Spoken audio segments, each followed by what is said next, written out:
Didn't mean to hit the window. On my ping there. Never mind.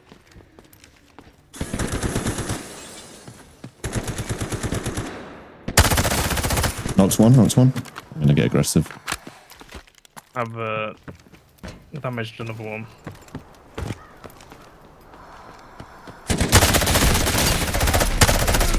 Knocks another. With you. Oh, the gold armor saved me there because I was dead to rights. Hi guys, and welcome back to some Delta Force. Something a little bit different here. Fights don't always go as smoothly as that, and that wasn't even that smooth. I probably should have died if I wasn't wearing gold armor. But I've got some clips here of where I'm actually losing fights, and I want to talk about why I'm losing them, because I think one of the best things you can do, this game has a super high time to kill, and it's super punishing. But if you actually go back, you could start recording your own gameplay or just thinking about what you did in a fight. There's actually a lot of things you probably could have done differently to make the fight go a different way, and that is how you really improve at these games. And that's honestly becomes more important than gear at a certain point. Learning the maps, learning game knowledge, learning audio cues, how you should move, how you should engage fights is one of the best ways you can get better at the game, win more fights, and accumulate better gear. So we're going to start off with this first fight here where we lose even though we were probably in a stronger position, and I'm going to talk you through after the fight plays out exactly what I should have done differently. So enjoy. He's just run out over there.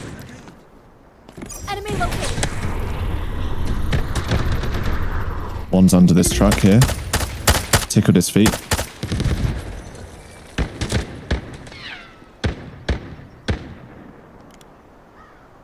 Who's got a shotgun? Knock. Oh, I knocked one. Nice. Just knock. Flashing drone out. Yeah, one left on outside the wall, I think. The one outside the wall's got a shotgun. Oh, One behind. bollocks. Low geared, AKM, with nothing special. It's a risky push with his shotgun. Yeah. Oh, I didn't know I was where I am. Was he outside, the guy who downed you? Inside. Yeah, it looks like he got shot from the building. Upstairs. Yeah. I want to res you be in a really awkward spot. You might be able to move me to the Yeah, I don't have smokes, that's unfortunate. Oh, one of them just died off. From me. Yeah, the guy who sniped is dead. His teammate must have legged it, I think. You might be able to move me up to the container. I think you're safe here. This is really dangerous, but I don't think they can see me from the building. I'll smoke and move this this guy as well.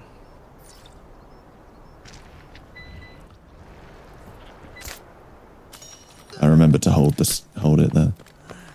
Just watch, yeah. just got to check the windows. Playtime, you have a bit. I'll smoke and move you once I heal a little bit. Yeah, thanks. I'll have hack again in a sec. But yeah, the range is pretty small.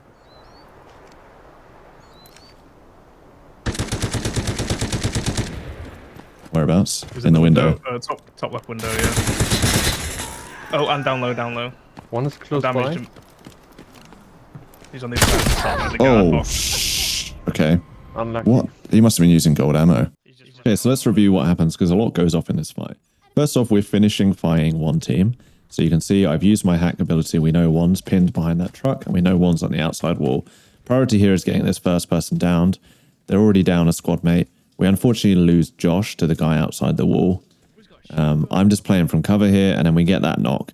And then my aim here is to push with the flash drone and try and get this squad wipe finished so I can go for the res.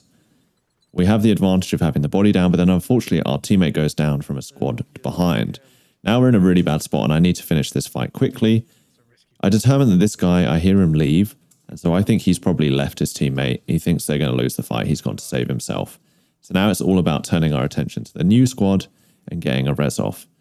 The information I've been given from my teammate is that he's low geared and is using just a basic gear weapon and was inside the building. Now, ideally, the information I should get, and this is partially my fault and partially on your teammate, Tell people when you've been killed what gear they're using, like what level armor and what level ammo, gives you a better judgment on whether you can take the fight or how best to approach. Because we know at the end of this fight, this guy had gold ammo, which is a huge advantage to him over me. I know that Josh's body is kind of hidden from the windows where he's positioned, and so that's why I go for the res here to try and bring up our numbers. So at least we're 2 against 3 instead of 1 against 3, which is a very difficult situation. Also, because they're not being aggressive, my mind is that these are probably low gear players. Now, once I get Josh up, we should just play defensive until he's full health and fully re-healed. Instead, we start to be a bit more aggressive. Again, I'm feeling quite confident here because I believe these guys are low gear and we've just already won 1 fight, so you've got that sense of confidence. Really, my play here should be time. We've got plenty of time on the res. We don't need to do anything silly. We should just take cover, hold an angle, and let Josh heal up and let my hack ability come back so we can get a good sense of how many there are and what gear they have, and potentially get the drop on them when they do push. Now, when Josh goes down here, my play should be to attempt to get him back up into the fight as quickly as possible. Instead, this wide flank is really foolish. It exposes myself too much. I would have been better off maybe going prone under the vehicle, doing taking an angle like that. But really, we just pushed the situation too much when we should have slowed it down. And really, that's the main takeaway here. Don't rush into fights until you have the information at hand where you can get an advantage. Playing slow will often win you fights because the time to kill is so quick.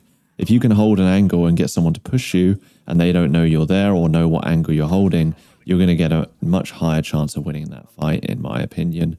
Like I said, if I'd waited a few seconds longer, I'd have been able to hack, see exactly how many were close to me and what gear they had. Instead, we lose the fight. Let's start off this next clip to get a bit of context. I've engaged the team solo at Cement Plant and I'm going for a big flank around to try and come in behind them. And that's why we're moving now past admin. So I'll let the clip roll again and then we'll discuss it afterwards. Run into that area, I would have been dead. I just sat there and listened for a sec. And that kept me alive.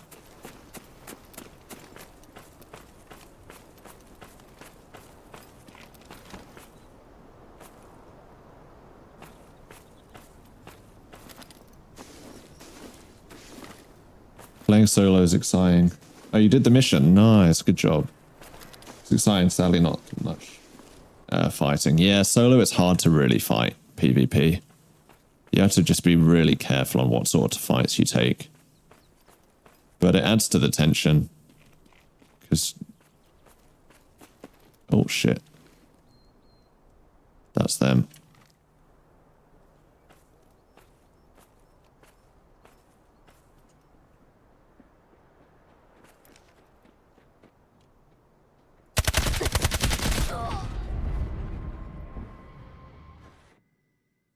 And really, this is a really stupid clip, in all honesty. It's a really simple situation, but I think a lot of people probably find this, and particularly solo.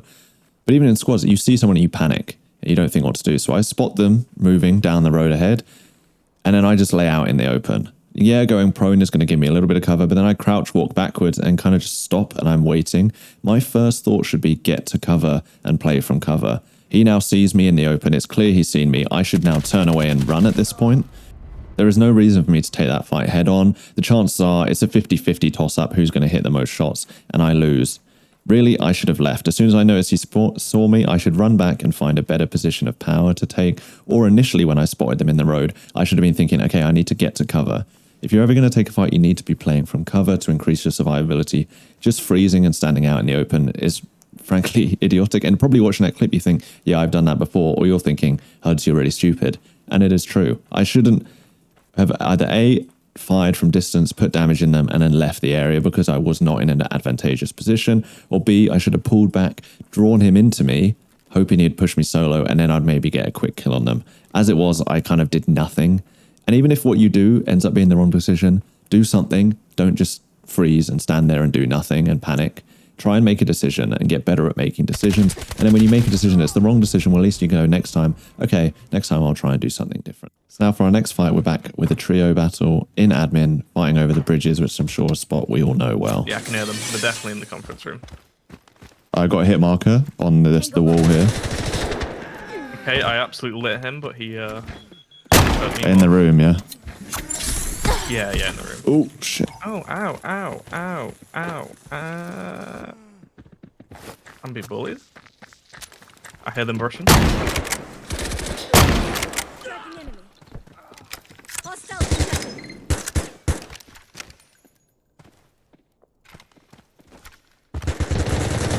Flashing drone out. Swapping mags.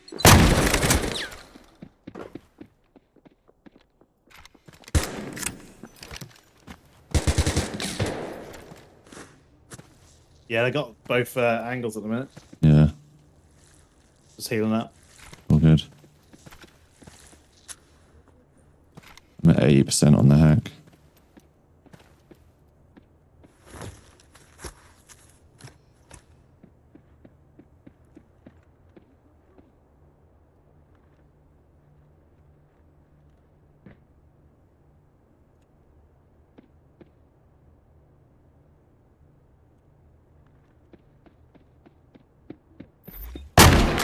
Oh, he ran across, but I missed him. I'm gonna hack. Tracking enemy. I didn't mean Found to ping there, I just meant to click. Enjoy the light show. Hit one hard. Blinding them.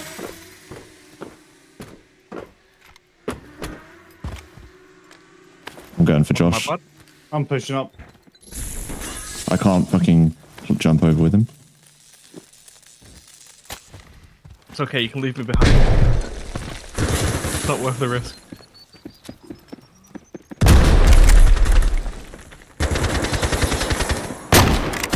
Oh,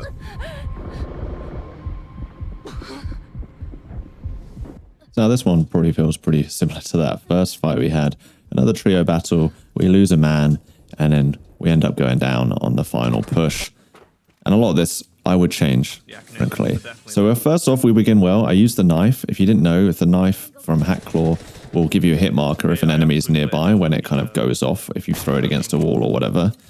Then Josh goes down, and I try, my intention there is to get the res, to try and even up the numbers, but they use the shock arrow really well to push me back, and then his time on revive is too low. Now it's just about playing slow. We're in a bit of a standoff here, holding the two angles, and really we're playing for a knock. Both Sin and I are just looking for that knock to try and even up numbers. I'm sending the flashing drone out because it'll give me intelligence on where they are. And there was a really good opportunity for me to get a knock. When that guy peeked, if I'd got a headshot there, that would have been a knock, and we'd have been able to rescue Josh potentially. He's in a really tricky spot in that it's not easy to bring him back. And as I know now, you can't actually jump when you're carrying a body, which is what I try and do later to bring him back to our side to get the revive off, which makes his position even trickier. Now I'm just playing for time to get my Hack Claw ability up to hack and see what level of gear they have. If you didn't know that, Hack Claw gives you a little icon to tell you what armor level they're wearing. And that intelligence, in a second, lets me know that my ammo will go through any armor that they're wearing, and it gives me the opportunity to one-shot headshot them, especially.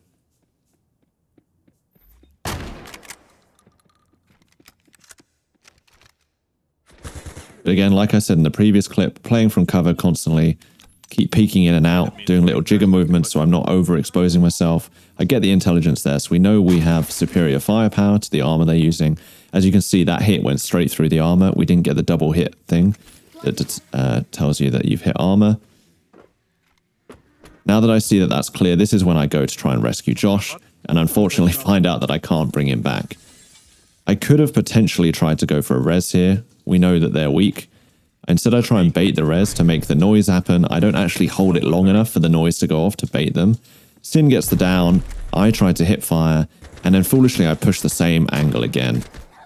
I shoot at the wall, trying to think that I can pen him, and really it's just a bit of a disaster at the end there from my perspective.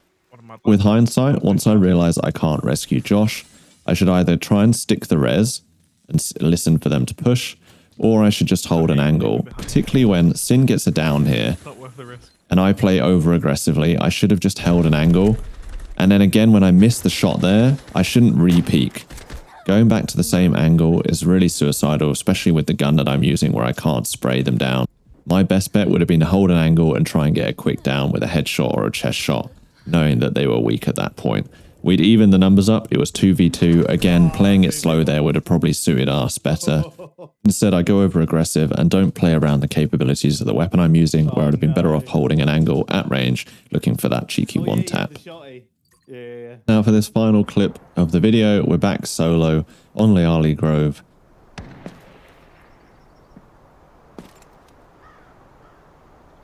Is it 2? It is 2.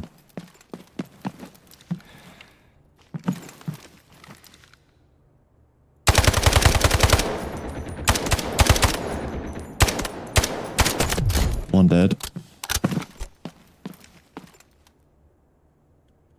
They started getting shot from the right as well. No idea if that's a player or an AI that started shooting at them.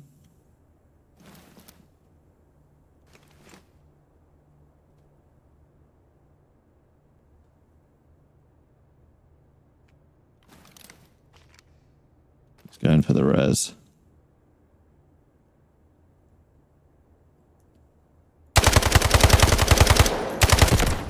That's a wipeout. I think there's another team here. Because he seemed to think they got downed from the other side. So we took out a duo, but I think another team was also shooting at them. So taking it slow. So I definitely saw traces come from this direction. But it might have just been AI and they got confused.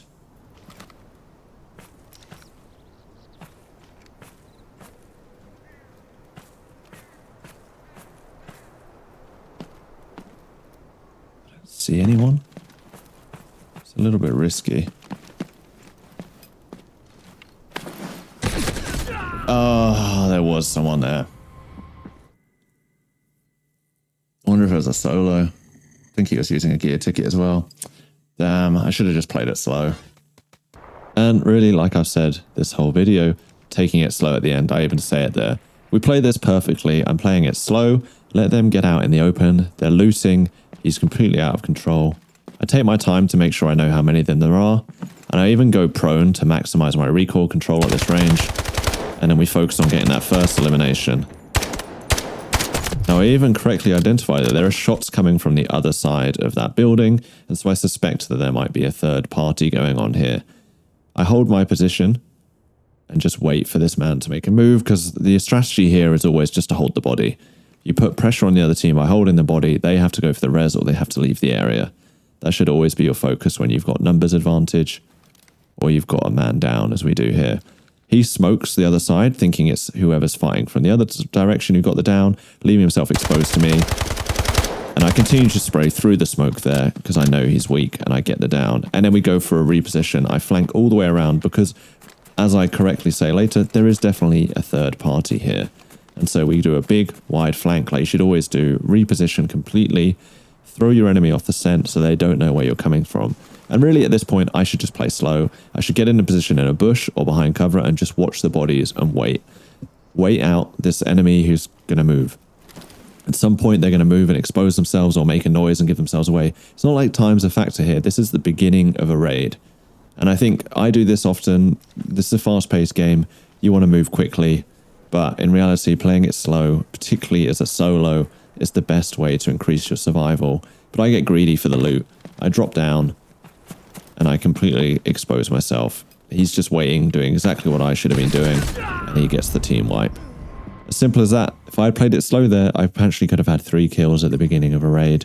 If I was under time pressure, the other thing I should have done is use the smokes that I had to cover the bodies and move them into a safe location, or it would have baited the other person to move and potentially given me an opportunity to get a kill on them. All in all, a pretty terrible way to handle a fight. But that's it for today's video. I hope some of this has been useful. Let me know down in the comments below what your recommendations would be if you found this video. If you've not found this video useful at all, I'm happy to do more in the future, because I die a lot, as we all do in this game, and that is part of the process. The main thing is, when you die, try and do something to learn from it. Try and think about, okay, what did I do wrong? Sometimes maybe you didn't do anything wrong, you just get caught in a bad spot. But think, okay, next time I can make sure I move from cover to cover. Next time I shouldn't hold that angle, or I shouldn't re-peek, that sort of thing. And you'll find yourself gradually surviving more and more fights and getting much better. Anyway, cheers for watching, guys. I'll catch you later. Bye.